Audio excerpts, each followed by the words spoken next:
नमस्कार प्यारे साथियों, स्वागत है आप सभी मित्रों का स्टडी वेब्स के ऑफिशियल प्लेटफॉर्म पर। कैसे हैं आप सभी लोग? आशा करते हैं आप सभी लोग स्वस्थ होंगे और अपनी तैयारी बढ़िया तरीके से कंटिन्यू कर रहे होंगे। दोस्तों, अगर मैं आपसे बातचीत करूं तो हमने लास्ट सेशन में महत्वपूर्ण संवैधानिक संशोधन के बारे में डिस्कस कर लिया था। तो हमने 106 संवैधानिक संशोधन तक डिस्कस कर लिया था। तो एक अपना टॉपिक जहां से एग्जाम में क्वेश्चन बनते हैं वो कवर हो गया था। आज हम एक पर्यावरण का टॉपिक है जिसका नाम है सतत विकास, सस्टेनेबल डेवलपमेंट। बेसिकली बात क्या करेंगे हम इस टॉपिक में? बातचीत जो हमारा केंद्र होगा वो होगा सस्टेनेबल डेवलपमेंट गोल के ऊपर, सतत विकास लक्ष्य के ऊपर। सतत विकास लक्ष्य के ऊपर क्या होगा? हमारा फोकस होगा सस्टेनेबल डेवलपमेंट गोल के ऊपर।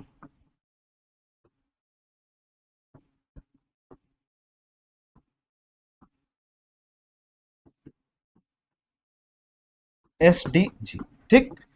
लेकिन एसडीजी को समझने से पहले अगर हम आपसे बातचीत करें, पहले सतत विकास है क्या?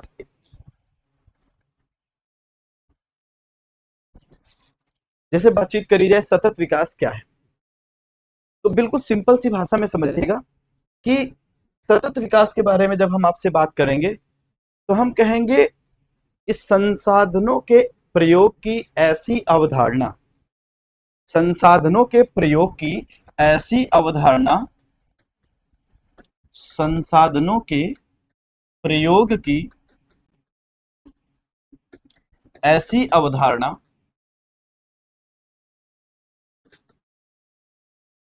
जो वर्तमान पीढ़ी की जरूरतों को, वर्तमान पीढ़ी की जरूरतों को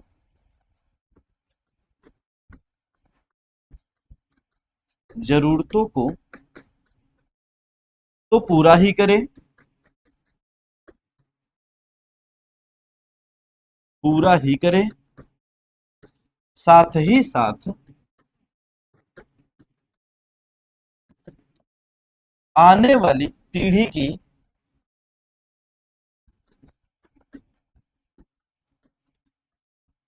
की जरूरतों को पूरा करे। ये सतत विकास है। ये क्या है? ये सस्टेनेबल डेवलपमेंट है। ये कहता है कि संसाधनों का आप ऐसे प्रयोग करो कि वह आपकी, हमारी जनरेशन की जरूरतें पूरी करे, साथ ही साथ भविष्य में जो आने वाली जनरेशन है वो भी इनका इस्तेमाल कर पाए। एग्जाम्पल पेट्रोलियम, आपको पता है खत्म होने वाला संसाधन है, तो हमको ऐसे प्रयोग करना है कि वो हमारी जरूरतों को पूरा करे और भविष्य की पीढ़ी भी पेट्रोलियम प्रोडक्ट का इस्तेमाल कर पाए। देखिए, बातचीत करें, ये जो सतत विकास है, जो सतत विकास है, सस्टेनेबल डेवलपमेंट है, इसकी बातचीत करें, ये जो अवधारणा है बहुत पुरानी नहीं। ये अवधारणा जो है, ये बेसिकली ये जो कॉन्सेप्ट है 1987 में एक रिपोर्ट पब्लिश करी गई थी। रिपोर्ट का नाम था अवर कॉमन फ्यूचर, अवर कॉमन फ्यूचर या हमारा साझा भविष्य। ये रिपोर्ट थी, हमारा साझा भविष्य। इसी को क्या कहते हैं? इसी को ब्रंटलैंड रिपोर्ट भी कहते हैं। इसी को क्या कहते हैं? ब्रंटलैंड रिपोर्ट भी। ये रिपोर्ट्स थी 1987 में पब्लिश करी गई थी। ये रिपोर्ट किसने पब्लिश करी थी? तो हम कहेंगे the world commission on environment and development. किसने रिपोर्ट पब्लिश करी थी? The world commission on, world commission on environment and development. World commission on environment and development ने यह रिपोर्ट पब्लिश करी थी। यह रिपोर्ट क्या की थी? यह रिपोर्ट छापी थी या जारी की थी, जारी की थी। इसी में क्या हुआ? इसी में सबसे पहले प्रयोग किया गया सस्टेनेबल डेवलपमेंट का। किस शब्द का प्रयोग किया गया? सतत विकास शब्द का प्रयोग सबसे पहले किया गया। बाद में इसका प्रयोग व्यापक रूप में किया जाने लगा, कोई दिक्कत वाली बात नहीं थी। अब सतत विकास के बारे में बातचीत करें। सतत विकास काम क्या करता है, मतलब इसके जो बेस है, आधार, वो क्या है? तो बेस के बारे में बातचीत करें, सतत विकास के आधार क्या है? सतत विकास के आधार। आधार, आधार का मतलब किसके आधार पर यह काम करता है। तो काम करने के बारे में बातचीत करें तो सतत विकास कुछ मूलभूत प्रिंसिपल्स पर काम करता है। जैसे एक होता है नवीकरणीयता, एक होता है नवीकरणीयता। अभी इसको मैं समझा देता हूं। दूसरे के बारे में बातचीत करूं, दूसरा जो आधार है वो है प्रतिस्थापन, सब्स्टिट्यूशन, प्रतिस्थापन, प्रतिस्थापन। तीसरे आधार के बारे में बातचीत करूं तो है अंतर्निर्भरता। क्या है? अंतर्निर्भरता। और चौथे अगर हम आधार के बारे में बातचीत करें तो क्या है? हम कहेंगे अनुकूलनशीलता, या हम बातचीत करें अनुकूलनशीलता या एडॉप्टेबिलिटी। अनुकूलनशीलता, अनुकूलनशीलता, एडॉप्टेबिलिटी। और पांचवें सिद्धांत की बातचीत करें तो ये किसकी बातचीत करता है? तो कहता है संस्थागत प्रतिबद्धता की बात करता है। किसके बारे में? संस्थागत प्रतिबद्धता, प्रतिबद्धता के बारे में ये बातचीत आपकी करता है। 5 प्रिंसिपल्स पर है। सस्टेनेबल डेवलपमेंट किसके आधार पर काम करता है? ये 5 प्रिंसिपल हैं, इन 5 प्रिंसिपल पर ये काम करता है। जरा देखते हैं, एक एक का मतलब समझते हैं। नवीकरणीयता का मतलब क्या है? एग्जाम्पल समझिए। जैसे मान लीजिए मैं आपसे कहूं कि देखो कोयला, जैसे एक एग्जाम्पल है कोयला संसाधन। अब मान लीजिए मैं कहता हूं कि जो पृथ्वी है के पुनरुत्पादन की जो दर है वो सपोज करिए कितनी है, जो दर है वो कितनी है? कोयला के पुनरुत्पादन की जो दर है सपोज करिए 100 केजी पर डे। ध्यान समझिएगा, पृथ्वी के पुनरुत्पादन की दर कितनी है कोयले की? 100 केजी। अगर मैं आपसे कहूं कि कोयला अगर आप 100 केजी पर डे इस्तेमाल करो और पृथ्वी कितना पुनरुत्पादन कर दे रही है, तो पुनरुत्पादन जो है वो भी 100 केजी है, तो हम कहेंगे कि ये क्या है? ये भैया संसाधनों की नवीकरणीयता पर काम हो रहा है। मतलब कोई दिक्कत नहीं, संसाधन इस प्रकार से खत्म नहीं होगा। लेकिन अब क्या करो, अब आपका अगर यूज जो है, जो ह्यूमन यूज है, मानव जो यूज है वो कितना हो जाए? वो ज्यादा हो जाए। किससे? हम कहें पुनरुत्पादन की दर से। पुनरुत्पादन की दर से किससे ज्यादा हो जाए? तो हम कहें पुनरुत्पादन की दर से। तो ऐसी स्थिति में आपको पता है संसाधन खत्म हो जाएगा। तो नवीकरणीयता का क्या मतलब है? तो हम कहेंगे संसाधनों के उपभोग की दर किसके बराबर होनी चाहिए? पुनरुत्पादन के बराबर होना चाहिए। तो हम कहेंगे किस सिद्धांत पर काम करना चाहिए? तो संसाधनों के उपभोग की दर, उपभोग की दर बराबर होनी चाहिए पुनर्सृजन के या फिर पुनर्उत्पादन के। बस ये नवीकरणीयता का मतलब, ये नवीकरणीयता का सिंपल सी भाषा में मतलब है। इसका इससे अतिरिक्त कोई अर्थ नहीं निकाल सकते हो, बहुत सिंपल नहीं कर सकते हो। भैया जितना उत्पादन करो, जितना उत्पादन हो रहा है उतना ही कंज्यूम करो। ज्यादा अगर कंज्यूम करने लगोगे तो पृथ्वी से वो संसाधन क्या हो जाएगा? गायब हो जाएगा। दूसरा क्या है? प्रतिस्थापन। प्रतिस्थापन का मतलब है गैर नवीकरणीय संसाधनों का क्या करना है? जो गैर नवीकरणीय संसाधन है, गैर नवीकरणीय संसाधन जो हैं उनको क्या करो? उनको रिप्लेस कर दो। किससे रिप्लेस कर दो? नवीकरणीय संसाधन से, नवीकरणीय संसाधन से।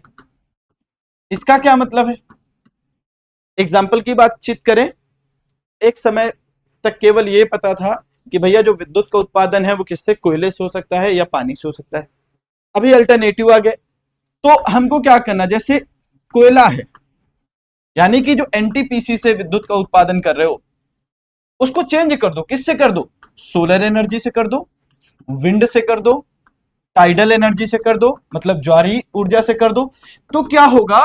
ऐसी स्थिति को हम कहेंगे कि ये क्या है, ये हम कहेंगे प्रतिस्थापन चल रहा, सब्स्टिट्यूशन चल रहा है। जब आप क्या करते हो, गैर नवीकरणीय, मतलब एक बार उपभोग करने के बाद जिनका उपयोग नहीं किया जा सकता उनको गैर नवीकरणीय संसाधन कहते हैं।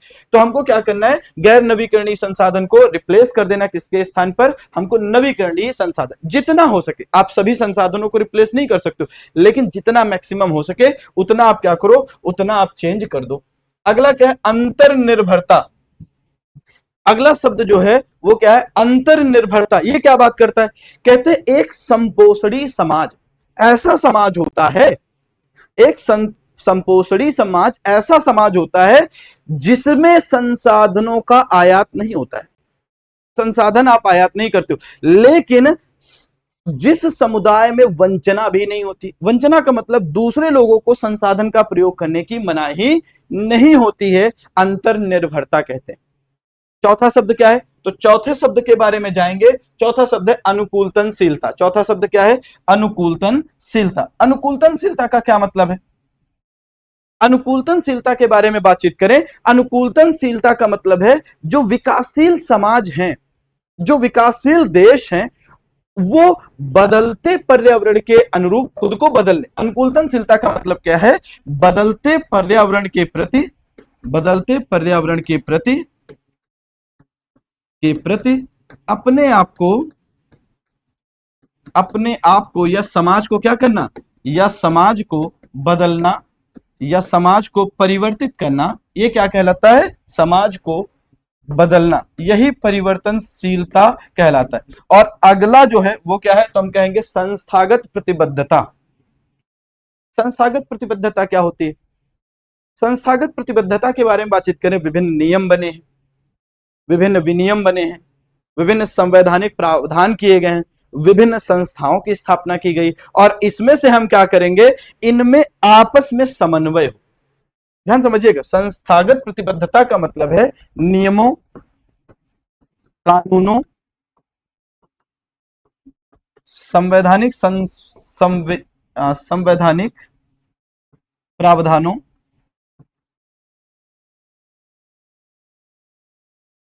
और किसमें, विभिन्न संस्थाओं के मध्य समन्वय होना चाहिए। क्या होना चाहिए, समन्वय होना चाहिए, समन्वय होना चाहिए। अब जब समन्वय होगा तो नियमों को आप अच्छी तरीके से अप्लाई कर पाओगे, नहीं तो अप्लाई ही नहीं कर पाओगे, कंट्राडिक्शन की सिचुएशन उत्पन्न हो जाएगी, खत्म हो जाएगा। ठीक, आगे थोड़ी सी बातचीत करें, इसी के बारे में बातचीत करने जा रहे हैं। देखो, ये जो सतत विकास है, इस सतत विकास पर क्या किया गया है, मुख्य अंतरराष्ट्रीय समझौते और अभिसमय बन किए गए। तो हम बातचीत करेंगे मुख्य अंतरराष्ट्रीय समझौते, अंतरराष्ट्रीय समझौते एवं अभिसमय,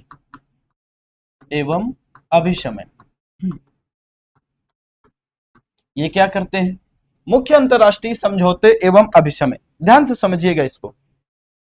देखिए, सबसे पहला सम्मेलन हो रहा है 1992 में, रियो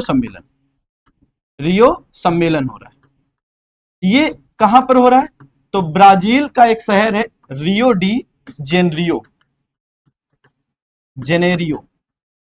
ये शहर है, कहां का, ब्राजील का शहर है। ब्राजील के शहर में यह सम्मेलन हो रहा है। इस सम्मेलन में अगर हम आपसे बातचीत करें तो विश्व के 100 से अधिक राष्ट्राध्यक्षों ने भाग लिया। कितने, 100 से अधिक राष्ट्राध्यक्षों ने भाग लिया, राष्ट्राध्यक्षों ने पार्टिसिपेट किया। क्यों, सतत विकास को लेकर। जो ब्रंटलैंड रिपोर्ट थी, अवर कॉमन फ्यूचर रिपोर्ट थी, इसको लेकर क्या किया गया, इसको लेकर बातचीत करी गई विभिन्न राष्ट्रों के बीच में कि भाई कैसे हम पृथ्वी को सस्टेनेबल कर पाएंगे।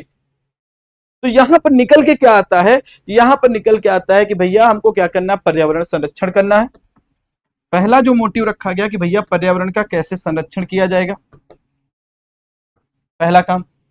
दूसरा ये किया गया कि सामाजिक आर्थिक समस्याओं का समाधान कैसे निकाला जाएगा, सामाजिक आर्थिक समस्याओं का समाधान। आर्थिक समस्याओं का समाधान कैसे निकाला जाएगा।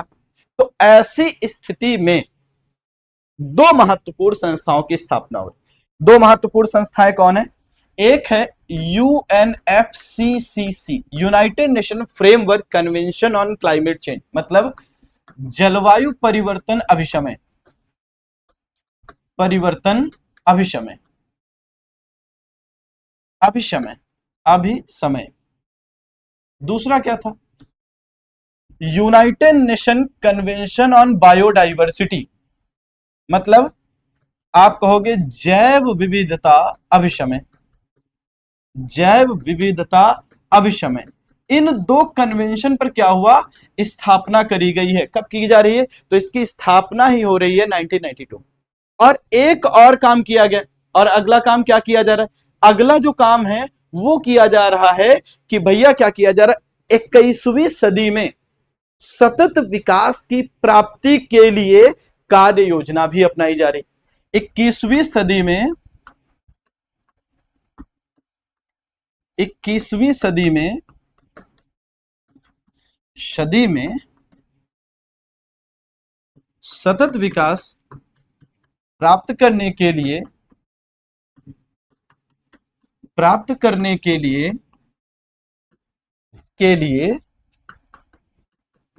कार्य योजना, एक्शन प्लान भी अपनाया जा रहा। और ये प्रतिबद्धता की गई कि हम 5 वर्ष के बाद फिर से मिलेंगे और इस पर चर्चा करेंगे कि भैया हमने सतत विकास को प्राप्त करने के लिए ये जो कार्य योजना अपनाई थी, इस पर हमने क्या क्या काम किया, कितना कार्य किया। ठीक, यहां तक तो ठीक था, कोई बात नहीं। 10 वर्ष बाद फिर से सम्मेलन होता है। अगला सम्मेलन होता है रियो +10 सम्मेलन। ये कब हो रहा है? मतलब 10 वर्ष बाद, तो कहोगे 2002 में। कहां पर हो रहा है? तो ये हो रहा है सम्मेलन जोहान्सबर्ग में। तो इसको हम क्या कहते हैं? जोहान्सबर्ग सम्मेलन भी कहते हैं, जोहान्सबर्ग सम्मेलन भी कहते हैं, जोहान्सबर्ग सम्मेलन कहते हैं। इसी को पृथ्वी सम्मेलन भी कहा जाता है 2002। इसी को हम क्या कहते हैं? पृथ्वी सम्मेलन 2002। तो प्रश्न पूछा जाता है पृथ्वी सम्मेलन 2002 कहां पर हुआ था? तो आप कहोगे जोहान्सबर्ग में हुआ था। अब इसमें क्या किया गया? इसमें बेसिकली ये तय किया गया कि भैया एजेंडा 21 जो क्या है, जो 1992 में अपनाया जा रहा है, एजेंडा 21 के पूर्ण कार्यान्वयन के लक्ष्य को फिर से दोहराया गया। क्या किया गया? एजेंडा 21 के पूर्ण कार्यान्वयन, पूर्ण कार्यान्वयन के लक्ष्य को पुनः दोहराया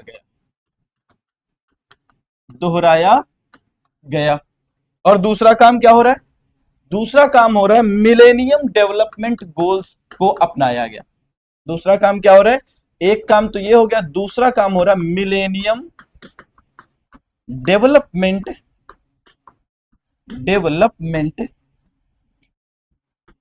गोल को अपनाया गया। ठीक, अच्छी बात थी। फिर रियो +20 सम्मेलन का आयोजन होता है। कौन सा सम्मेलन? तो रियो +20। और ये वाला सम्मेलन कब हो रहा है? तो हम कहेंगे ये वाला सम्मेलन 2012 में हो रहा है। कहां पर हो रहा है? तो फिर ब्राजील के शहर रियो डी जेनेरियो में हो रहा है। 20 वर्ष बाद पृथ्वी शिखर सम्मेलन के 20 वर्ष बाद कौन सा सम्मेलन हो रहा है? तो आप कहोगे रियो 20 सम्मेलन हो रहा है। 10 वर्ष बाद जोहान्सबर्ग में हुआ और 20 वर्ष बाद फिर से रियो में ऑर्गेनाइज किया गया। अब इसमें क्या किया गया? इसमें क्या हुआ कि जो पृथ्वी शिखर सम्मेलन था उसके 20 वर्ष बाद फिर से ऐतिहासिक शिखर सम्मेलन का आयोजन किया गया। बहुत अच्छी बात। और क्या काम किया गया? इसमें यह किया गया कि भैया सतत विकास पर संयुक्त राष्ट्र का सम्मेलन हो रहा है। ये सतत विकास पर संयुक्त राष्ट्र का सम्मेलन हो रहा है और इसमें बात हो रही कि भैया इस तरीके से काम नहीं चलेगा, हमको व्यापक रणनीति अपनानी पड़ेगी, नहीं तो पृथ्वी मानव के रहने लायक नहीं रह जाएगी। और ऐसी स्थिति में आपसे बातचीत करोगे, पृथ्वी सम्मेलन 2012 का मुख्य फोकस 3 बिंदुओं पर था। मुख्य फोकस कहां कहां पर था? तो मुख्य जो फोकस था वो 3 बिंदुओं पर था। ये 3 बिंदु क्या थे? पहला जो बिंदु है वो था भैया गरीबी में कमी लाना, क्योंकि बिना गरीबी में कमी लाए आप पर्यावरण संरक्षण नहीं कर सकते हो। दूसरा दूसरा ये हुआ कि भैया हमको स्वच्छ ऊर्जा के संबंध में काम करना है। क्यों? क्योंकि भैया जब तक आप फॉसिल फ्यूल्स का इस्तेमाल करोगे, जीवाश्म ईंधन का प्रयोग करोगे, तब तक इमिशन होता रहेगा, उत्सर्जन होता रहेगा और आप पर्यावरण को संरक्षित नहीं कर सकते हो। तीसरे और अंतिम की बातचीत करें तो यहां पर सतत विकास, जिसमें सामाजिक आर्थिक लक्ष्य के साथ पर्यावरण संरक्षण भी शामिल किया गया कि भैया हमको क्या करना है, हम कहेंगे सतत विकास लक्ष्य, सतत विकास जिसमें सामाजिक आर्थिक और पर्यावरण संरक्षण भी शामिल है। पर्यावरण संरक्षण भी क्या है? पर्यावरण संरक्षण भी शामिल है। पर्यावरण संरक्षण भी शामिल है। ठीक, ये ऐसा काम किया जा रहा है। अब इसको लेकर क्या किया गया? इसको लेकर अगर हम आपसे बातचीत करें तो थोड़ा सा देखोगे कि सतत विकास के अंतर्गत 17 लक्ष्य बनाए गए। सतत विकास के अंतर्गत कितने? सतत विकास लक्ष्यों की जो संख्या थी वो थी 17। कितने लक्ष्य थे? तो हम कहेंगे 17 लक्ष्य थे। ये लक्ष्य बनाए गए कि अगर पृथ्वी को सस्टेन रखना है, गरीबी को कम करना है, पर्यावरण संरक्षण रखना है, पृथ्वी पर जीवन बनाए रखना है लंबे समय तक, तो सबसे पहले हमको इन लक्ष्यों को प्राप्त करना होगा। और इसके क्या थे? इसके सब पार्ट थे, 169 सब पार्ट थे, 169 सब पार्ट्स थे। तो हमको एग्जाम में डायरेक्टली क्वेश्चन क्या पूछा जाता है? ये 17 लक्ष्य के बारे में नंबर वाइज तक क्वेश्चन पूछा है। पीसीएस के एग्जाम में, आरओ के एग्जाम में, वनडे एग्जाम में, हर एग्जाम में यहां से क्वेश्चन पूछता है। देखिए क्या हुआ 2015 में न्यूयॉर्क में, सितंबर 2015 था, सितंबर 2015 में न्यूयॉर्क में संयुक्त राष्ट्र महासभा, संयुक्त राष्ट्र महासभा का शिखर सम्मेलन हुआ। इसमें लगभग क्या हो रहा है? 193 कंट्रीज के पार्टिसिपेंट भाग ले रहे हैं। 193 देशों के सदस्य पार्टिसिपेट कर रहे हैं, भाग ले रहे हैं। ठीक, ले रहे। और उनके सामने ये रखा गया कि भैया 17 लक्ष्य हैं, 169 सब लक्ष्य हैं जिनको प्राप्त किए बिना पृथ्वी पर अब हम जीवन लंबे समय तक बरकरार नहीं रख सकते। तो ऐसी स्थिति में यह तय किया गया कि 2015 से 30 की अवधि के लिए क्या किए गए? अवधि के लिए सतत विकास लक्ष्य बनाए गए। सतत विकास लक्ष्य बनाए गए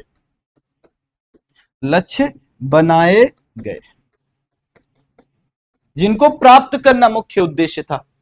अब ये सतत विकास लक्ष्य क्या है? सतत विकास लक्ष्यों के बारे में बातचीत करें तो ये पूरा का पूरा सस्टेनेबल डेवलपमेंट गोल्स का एक चार्ट के नुमा है, बढ़िया सा। सबसे पहला महत्वपूर्ण जो लक्ष्य है वो क्या रखा गया?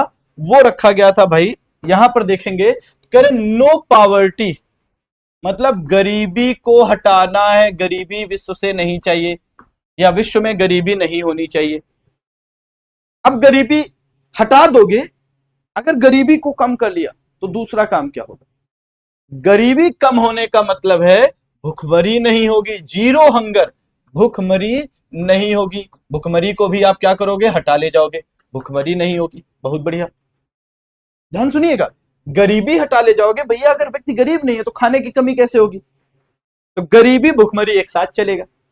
अब जब भूखमरी भी नहीं होगी, गरीबी भी नहीं है, भूखमरी भी नहीं है, तो ऐसी स्थिति में हम क्या देखेंगे? लोगों का स्वास्थ्य अच्छा होगा, मतलब good health and well being. हम क्या कहेंगे? स्वास्थ्य अच्छा होगा, गुड हेल्थ, स्वास्थ्य अच्छा होगा। भाई गरीबी नहीं है, भुखमरी नहीं है। अब भुखमरी नहीं है मतलब न्यूट्रिशियस फूड मिल रहा है, तो हम बीमार कैसे होंगे? तो हम कहेंगे गुड हेल्थ एंड वेलबींग की सिचुएशन है। अगला कह रहे क्वालिटी एजुकेशन। जब हम ये सारी चीजें करेंगे तो अब हम कहेंगे भैया हमारे लोगों को क्या हो रहा है, हम अपने लोगों को क्वालिटी एजुकेशन, गुणवत्तापूर्ण शिक्षा भी प्रदान कर पा रहे हैं। गुणवत्तापूर्ण शिक्षा, गुणवत्तापूर्ण शिक्षा भी उपलब्ध करा पा रहे हैं। बिल्कुल भाई, जब देखो गरीबी नहीं होगी, भुखमरी नहीं होगी, भुखमरी नहीं होगी तो स्वास्थ्य अच्छा होगा, जब स्वास्थ्य अच्छा होगा तो बच्चा पढ़ने लिखने जाएगा, मतलब गुणवत्तापूर्ण शिक्षा मिलेगी। अब जब गुणवत्तापूर्ण शिक्षा मिलेगी तब क्या होगा भैया, लोगों के बीच में जो जेंडर को लेकर भेदभाव होता है वो समाप्त होगा। महिला और पुरुष में इंफीरियोरिटी और सुपीरियोरिटी का जो भावना उत्पन्न होता है वो खत्म होगा।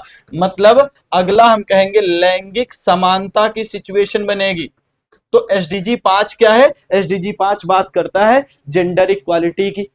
एसडीजी 6 जब जेंडर इक्वालिटी होगी तो हम कहेंगे भैया उसके बाद लोगों को हम क्या करेंगे, स्वच्छ पानी और स्वच्छतापूर्ण माहौल उपलब्ध करा पाएंगे, स्वच्छ वातावरण, good clean water and sanitation की व्यवस्था कर पाएंगे। क्लीन वाटर एंड सैनिटेशन का क्या कर पाएंगे, हम व्यवस्था कर पाएंगे। ठीक, आगे जब लोगों को हम स्वच्छ पानी और क्या करेंगे, स्वच्छता तक पहुंच सुनिश्चित करा लेंगे तो हम कहेंगे भैया, हम कहेंगे एफोर्डेबल और क्लीन एनर्जी। एफोर्डेबल का मतलब क्या होता है, सस्ती और सस्ती और स्वच्छ ऊर्जा भी लोगों को पहुंचा पाएंगे।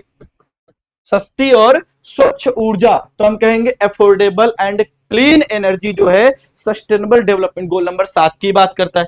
इसके बाद अगला जो गोल है, अगला गोल क्या है, तो अगला गोल है decent work and economic growth. मतलब कि हम कहेंगे भैया आर्थिक विकास, मतलब काम करने की अनुकूल दशाएं, बढ़िया दशाएं। और दूसरा क्या कहेंगे, इकोनॉमिक ग्रोथ, अच्छा ग्रोथ हो, ये भी अवेलेबल कर पाएंगे। तो हम क्या कहेंगे, जो सस्टेनेबल डेवलपमेंट गोल नंबर 8 है वो कहता है decent work and economic growth की बात करता है।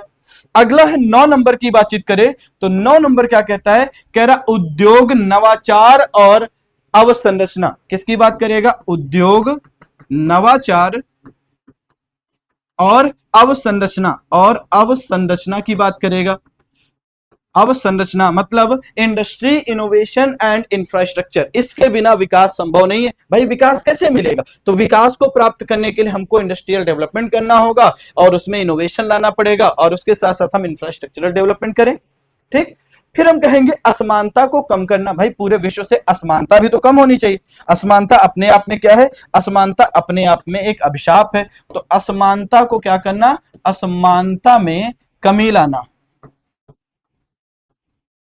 असमानता में क्या करना, असमानता में कमी लाना। ये अगला हमारा क्या रहेगा, एसडीजी 10 रिड्यूस इनइक्वालिटी। एसडीजी 11 की बातचीत करें, एसडीजी 11 क्या है, तो एसडीजी 11 जो है वो कहता है सस्टेनेबल सिटीज एंड कम्युनिटीज। मतलब सतत शहर हो, टिकाऊ शहर हो, और समाज कैसे हो, समाज भी टिकाऊ। सस्टेनेबल सिटीज एंड कम्युनिटीज की बात करता है एसडीजी 11, जहां पर हम रहते हैं वो सतत हो। सतत का मतलब पानी बरसा बाढ़ ना आ जाए। भाई 2 घंटे बारिश हुई, बाढ़ आ गई, खत्म हो गया काम। हमारे शहर सस्टेनेबल नहीं है। इन ऐसी ऐसा व्यवस्था होना चाहिए कि जैसे जैसे कचरा होता है, इससे डोमेस्टिक वेस्ट होता है, अब इसको हमारे पास ऐसी व्यवस्था होनी चाहिए कि हम इसका उपयोग कर पाए। सेपरेट करिए, उसके बाद रीयूज, रिसाइकल एंड रिड्यूस करने का कॉन्सेप्ट अप्लाई करिए। और जो क्या है, जो रियूज नहीं हो रहा है कचरा, उसको क्या करिए, उसको कहीं और, मतलब कि उसको डंप करने की उसकी व्यवस्था करी जाए, उसका निपटान अच्छा करा जाए। तो हमारे यहाँ कचड़े के पहाड़ बने पड़े हैं सस्टेनेबल सिटीज ना होने की वजह से। तो सस्टेनेबल डेवलपमेंट 11 क्या करता है, सस्टेनेबल सिटीज एंड कम्युनिटीज की बात करता है। 12 नंबर क्या कहता है, रिस्पॉन्सिबल कंजम्पशन एंड प्रोडक्शन। उत्तरदायी उत्पादन और उपभोग होना चाहिए। उत्तरदायी, समाज के प्रति, पर्यावरण के प्रति, प्रकृति के प्रति हमको क्या करना है, जिम्मेदार उपभोग करना है और ऐसी ही वस्तुओं का उत्पादन करना है। अगली बातचीत करें, नेक्स्ट के बारे में बातचीत करें। अगला क्या कह रहा है, अगला कह रहा है क्लाइमेट एक्शन। जलवायु परिवर्तन के प्रति हमको क्या लेना, एक्शन लेना है। मतलब हमको जलवायु कार्य योजना तैयार करनी है। क्या करना है, जलवायु कार्य योजना, जलवायु कार्य योजना। क्लाइमेट एक्शन की बात हो गई। अगली बातचीत करते हैं लाइफ बिलो वाटर। जब तक पानी के नीचे जीवन अच्छा नहीं कर पाओगे तब तक आपका भी जीवन अच्छा नहीं होगा। तो बातचीत करी गई है एसडीजी 14 जमीन के यानी कि पानी के नीचे का जीवन। अब पानी के नीचे का जीवन हमसे ज्यादा संख्या में है और ज्यादा बहुतायत में, और हमारे पूरे सिस्टम को कंट्रोल कर सकता है वो। तो हम कहेंगे लाइफ बिलो वाटर को हमको एसडीजी 14 में रखा है, उसको भी सस्टेनेबल करना है। फिर लाइफ ऑन लैंड, जमीन पर जीवन की बातचीत करेगी। अगला हमको क्या करना है, जमीन पर जीवन, लाइफ ऑन लैंड, इसको भी सस्टेनेबल करना है, इसको भी सतत करना है। और अगला peace justice and strong institution, शांति हो पूरे विश्व में, न्याय हो, और जो इंटरनेशनल इंस्टीट्यूशन हो वो मजबूती के साथ खड़े हो, मतलब न्याय कर सके ऐसी क्षमता वाले होने चाहिए। और फिर 17वां है पार्टनरशिप फॉर द गोल्स, मतलब कि जो भी लक्ष्य हैं, लक्ष्यों के प्रति सहभागिता की बात करी गई। तो 17 सस्टेनेबल डेवलपमेंट गोल क्या है। एसडीजी 1 बात करता है गरीबी को हटाओ, गरीबी नहीं होगी तो एसडीजी 2 क्या कहेगा, भैया भुखमरी अपने आप से खत्म हो जाएगी। भुखमरी नहीं होगी तो हम कहेंगे गुड हेल्थ एंड वेलबींग होगी, मतलब अच्छा स्वास्थ्य, और एक प्रकार से हम क्या कहेंगे, लोगों के जीवन का स्तर उच्च होगा। ठीक, जब ये होगा तो एसडीजी 4 कहेगा कि भैया अब व्यक्ति को क्वालिटी एजुकेशन भी दे दो। 4 हो गए। 5वें की बातचीत करेंगे तो कहेंगे भैया हमको क्या करना, हमको जेंडर इक्वालिटी पर काम करना, मतलब लैंगिक समानता की बात करना। फिर एसडीजी 6 की बात करें तो क्लीन वाटर एंड सैनिटेशन, सभी व्यक्तियों को स्वच्छ पानी मिल पाए और स्वच्छता की सप्लाई हो पाए। एसडीजी 7 की बातचीत करें तो अफोर्डेबल एंड क्लीन एनर्जी की बात करता है कि भैया लोगों के पास सस्ती और स्वच्छ ऊर्जा हो। फिर एसडीजी 8 क्या करता है, decent work and economic growth की बात करता है। एसडीजी 9 की बातचीत करें तो इंडस्ट्री इनोवेशन एंड इंफ्रास्ट्रक्चर की बात करता है। एसडीजी 10 की बातचीत करें असमानता को कम करने की बातचीत करता है। एसडीजी 11 क्या कहता है, सस्टेनेबल सिटीज एंड कम्युनिटीज की बात करता है। SDG 12 responsible consumption and production की बात करता है। एसडीजी 13 जो है वो क्लाइमेट एक्शन, जलवायु के प्रति हमको कार्य योजना तैयार करनी है। एसडीजी 14 लाइफ बिलो वाटर की बात करता है। एसडीजी 15 लाइफ ऑन लैंड की बात करता है। SDG 16 piece justice and strong institution की बात करता है। और SDG 17 partnership for the goal की बात करता है। तो ये आपका जो सेशन था वो केंद्रित किस पर था, ये केंद्रित था आपका सतत विकास लक्ष्य के ऊपर। तो आप लोग सेशन को लाइक, शेयर और कमेंट करके बताइएगा सेशन कैसा लगा। अगले किस टॉपिक पर आपको वीडियो चाहिए ये कमेंट करके आप हमको बता दिया करिए, तो हम आगे क्या करेंगे। अगला एक आया है कि आप क्या करिए, आप संविधान के प्रमुख स्रोत बता दीजिए कि संविधान के जो महत्वपूर्ण प्रावधान है कहां कहां से लिए गए हैं, और अनुसूचियों के बारे में। तो नेक्स्ट वाली क्लास जो होगी वो कॉन्स्टिट्यूशन के प्रोविजंस हमने कहां से लिए हैं, और अगला क्या है कि विभिन्न अनुसूचियों में क्या क्या चीजें कही गई हैं। तो क्वेश्चन डायरेक्टली पूछा जाता है वहां से भी। तो ये टॉपिक आपका कंप्लीट हुआ। इस टॉपिक को देखिएगा, वीडियो कैसा लगा आप बताइएगा। अगर सब कुछ ठीक हो तो शेयर करिएगा और कमेंट करके जरूर बताइएगा। धन्यवाद सबको, थैंक यू सो मच, सबको बहुत बहुत नमस्कार, आभार सभी।